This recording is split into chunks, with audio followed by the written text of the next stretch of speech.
Good morning guys. कैसे हैं आप सब? आज फिर से आ गया कुछ और न्यूज़ लेके।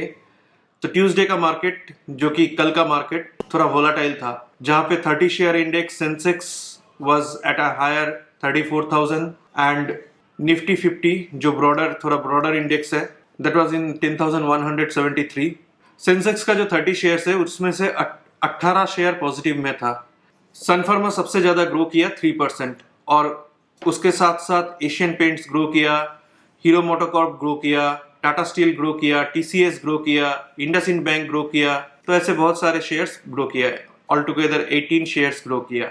और दूसरे तरफ मारुति 1% फॉल किया, और साथ में HDFC बैंक, SBI, रिलायंस, ये सब भी फॉल किया। तो कुल मिला के जो बोल रहा था वही, मार्केट थोड़ा वोलाटाइल था। आप अगर इंडेक्स भी देखोगे तो निफ्टी बैंक, निफ्टी ऑटो, ये लोग नेगेटिव में थे, और निफ्टी FMCG, निफ्टी फार्मा ये पॉजिटिव में थे, और निफ्टी फार्मा, सन फार्मा भी अच्छा परफॉर्म किया, अरविंद फार्मा भी अच्छा परफॉर्म किया, ग्लेनमार्क भी अच्छा परफॉर्म किया, तो इसीलिए निफ्टी फार्मा अच्छा गया। FMCG में मारिको अच्छा परफॉर्म किया, ब्रिटानिया किया, डाबर किया, तो निफ्टी FMCG अच्छा गया।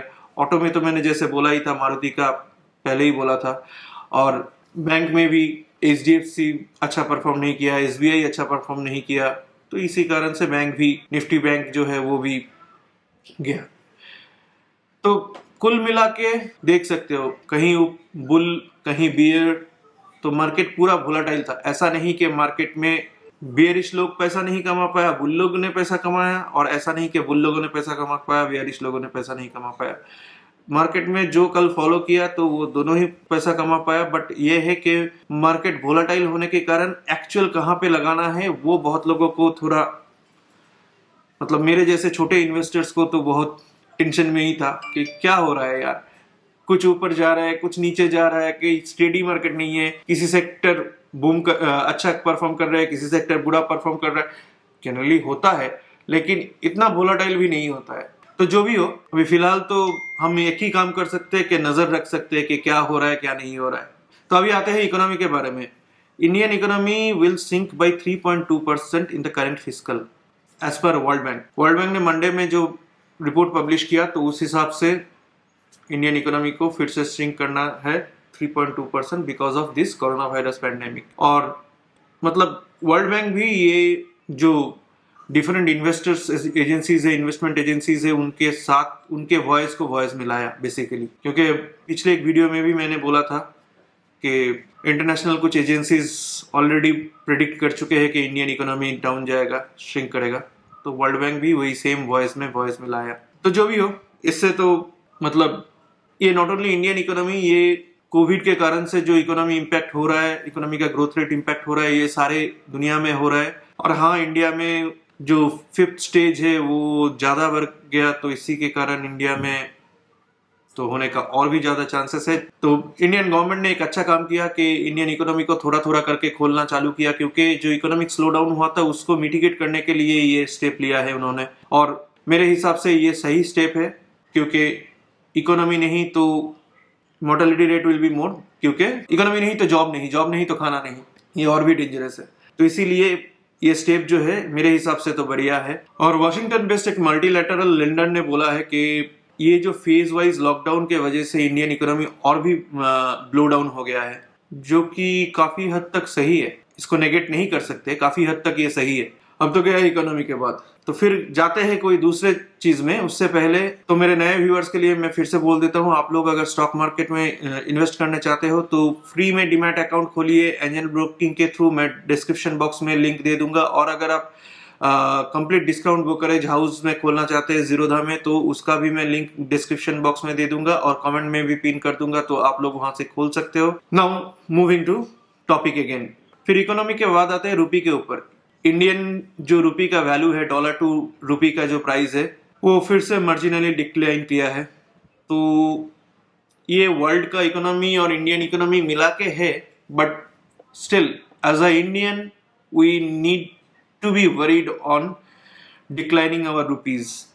नाउ एक जो सबसे बड़ी बात, research and brokerage firm Geojit financial services, उन्होंने कहा है कि 5 ब्लू चिप स्टॉक्स जो है वो थ्रो बैक प्राइस में है, जो कि ये इकोनॉमिक क्राइसिस के कारण बहुत कम प्राइस में चल रहा है और ये एटलीस्ट 30% का रैली देगा।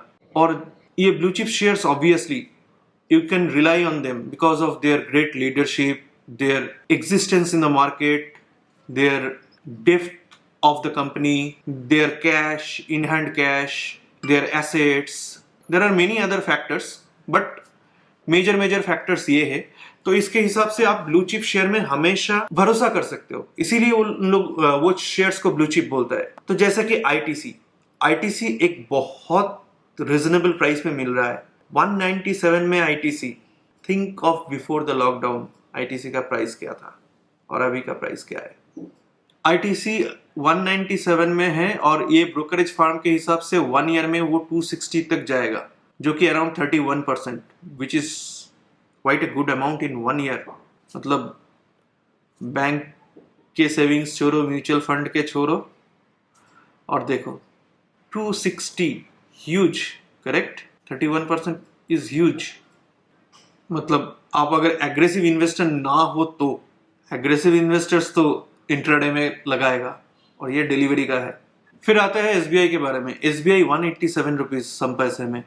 मतलब मेरे पास एसबीआई है और वो लॉकडाउन से पहले खरीदा हुआ है और मैंने थोड़ा बहुत एवरेज भी किया था, तो भी अभी 250 में है वो। मतलब आप समझ सकते हो, मैं जब पहला लिया था वो 300 के ऊपर लिया था, तो अभी 187 में है, ये इकोनॉमिक क्राइसिस की वजह से।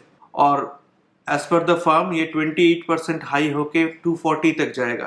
तो 28% is also not that bad, correct, it's great. तो एसबीआई का जो इंटरेस्ट रेट कट है, फिर पोस्ट मोराटोरियम जो स्टेबलाइजेशन आएगा, एनआईएम, ये सब लेके ये फर्म सोच रहा है कि एसबीआई ग्रो करेगा, और जो कि काफी हद तक रिजनेबल है इनका लॉजिक। और फिर आईटीसी एसबीआई छोड़ के भी और 3 शेयर्स, ब्लू चिप शेयर्स, ये फर्म ने आइडेंटिफाई किया है जो कि डार्ट चिप रेट में मिल रहा है। HDFC, ICICI and Bajaj finance. Dart cheap rate में इसलिए बोल रहा हूँ, बजाज फिनेंस तो 2400 के ऊपर है, फिर भी मैं बोल रहा हूँ dirt cheap rates. Similarly HDFC bank 990 के ऊपर चल रहा है और आईसीआईसीआई बैंक 361 के आसपास कुछ। तो फिर भी मैं बोल रहा हूँ डार्ट चिप रेट, बिकॉज ये सारे शेयर्स का पोटेंशियल है और ये सारे शेयर्स ब्लू चिप है।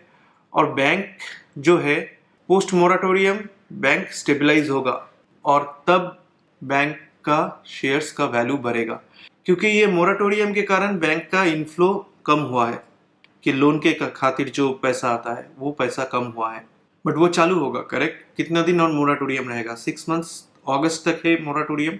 उसके बाद तो फिर से बैंक अपना ईएमआईज वगैरह सब कुछ मिलना चालू हो जाएगा and that time bank will again grow.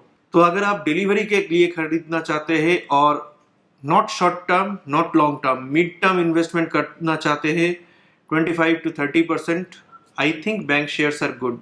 इस 5 शेयर में आंखें टिकाए रखिए, सोचिए इन्वेस्ट कर सकते हैं क्या। मेरे हिसाब से तो कर सकते हैं, और जैसे कि जियोजीत फाइनेंशियल सर्विसेज ने भी बोला है, कर सकते हैं। अगर लॉन्ग टर्म सोच के इन्वेस्ट करना चाहते हो तो ब्लू चिप शेयर्स में आप कभी भी कर सकते हो, क्योंकि आज नहीं तो कल ब्लू चिप शेयर्स बढ़ता है। लेकिन जो पेनी स्टॉक्स है या ऐसा शेयर्स है, तो उसमें मैं तो इन्वेस्ट नहीं करता और मैं किसी को रिकमेंड भी नहीं करता हूँ। मैं जनरली निफ्टी 50 तक ही खुद को लिमिट रखता हूँ, कभी कभार इधर उधर जाता हूँ, but that is very rare case. तो इसीलिए मैं बोलता हूँ कि आप देख सकते हो इसे, at least HDFC bank, SBI, ITC तो देख ही सकते हो। मेरे हिसाब से आईसीआईसीआई बैंक, बजाज फिनेंस भी बढ़ेगा, but SBI and ITC is the best bet मेरे हिसाब से। तो जो भी हो, और अंत में एक छोटा सा टिप, आईसीआईसीआई डायरेक्ट ने जो टिप दिया है उस हिसाब से गुजरात गैस जो है उनको वो लोगों ने डाउनग्रेड करके होल्ड करने के लिए बोला है। तो देखिए क्या होता है। अगर आप लोगों में किसी के पास गुजरात गैस है तो देख लीजिए, बट मेरे पास नहीं है, तो और मैं उसको उतना फॉलो भी नहीं कर रहा हूँ, क्योंकि जैसे मैंने बोला कि मैं थोड़ा ब्लू चिप में ही ज़्यादा इन्वेस्ट करने के लिए सोचता रहता हूँ। बट अगर किसी के पास है तो आप देख सकते हैं। और मार्केट से मैं जो टेक अवेज लेता हूँ वो मैं आप लोगों को कहता रहता हूँ और बोलता रहता हूँ मेरे चैनल के जरिए। तो प्लीज आप लोगों को अगर अच्छा लगे तो मेरे चैनल को सब्सक्राइब कीजिए, लाइक कीजिए, शेयर कीजिए और शेयर जरूर कीजिए, क्योंकि आपको अगर लगता है आपको इससे कुछ हेल्प मिल सकता है तो आपके दोस्त को भी हेल्प मिल सकता है। तो आपके दोस्त, फैमिली, फ्रेंड्स के अंदर शेयर कीजिए और मैं और भी अच्छे अच्छे टॉपिक लेके आने का कोशिश करूंगा, मार्केट अपडेट लेके आने का कोशिश करूंगा। रिसेंटली किसी ने मुझे बोला कि रिटायरमेंट प्लानिंग के ऊपर वीडियो बनाओ, मैं वो भी बनाने का कोशिश करूंगा। इन्वेस्टमेंट के ऊपर और किसी तरह शेयर मार्केट छोड़ के और क्या क्या इन्वेस्ट कर सकते हो उसके ऊपर भी वीडियो बनाऊंगा। और एक टॉपिक कई लोगों ने मुझे रिक्वेस्ट किया है, वो मुझे इस हफ्ते बनाने का मन है, मैं कोशिश कर रहा हूँ, वो है कैसे अपना YouTube चैनल खोले, कैसे अपना कैरियर YouTube में बनाए। तो आप लोगों को पता है कि ये मिथुन अधिकारी चैनल नया है, लेकिन मैं और मेरा वाइफ का कई सारे चैनल्स है और हम लोग कई सारे चैनल्स मैनेज भी करते हैं। हम लोगों का इन्फ्लुएंसर मार्केटिंग कंपनी भी है, तो थोड़ा बहुत आइडिया अभी हो गया है। तो वही आइडिया मैं शेयर करूंगा, हो सके तो देखना जरूर, क्योंकि उसमें आप लोगों में अगर कोई इंटरेस्टेड हो YouTube चैनल खोलने के लिए तो उसको बहुत फायदा होने वाला है। और उसका मैं एक सीरीज भी बनाऊंगा कि एडिट में क्या क्या सॉफ्टवेयर यूज कर सकते हैं, कौन सा फ्री है, कौन सा प्राइस्ड है, कौन सा का कितना प्राइस है, फिर हम कैमरा सेटअप में क्या यूज कर सकते हैं, क्या स्मॉल बजट में कैसे कैमरा सेटअप कर सकते हैं, लाइट सेटअप कर सकते हैं, ये सारे चीज मैं आपको बताऊंगा। एक सीरीज YouTube का मैं एक सीरीज बनाऊंगा, एटलीस्ट 3 to 4 वीडियोस रहेगा उसमें। और मैं ये गारंटी दे सकता हूं कि आप अगर इस सीरीज को फॉलो करोगे तो YouTube के बारे में आपको काफी कुछ आइडिया मिल जाएगा। बाकी आपकी मेहनत और आपकी लक YouTube में आपको स्टैंड करवाने के लिए, लेकिन जो टेक्निकलिटीज है वो सारे आइडियाज आपको यहाँ पे मिल जाएगा। Thank you, bye bye, take care, stay safe.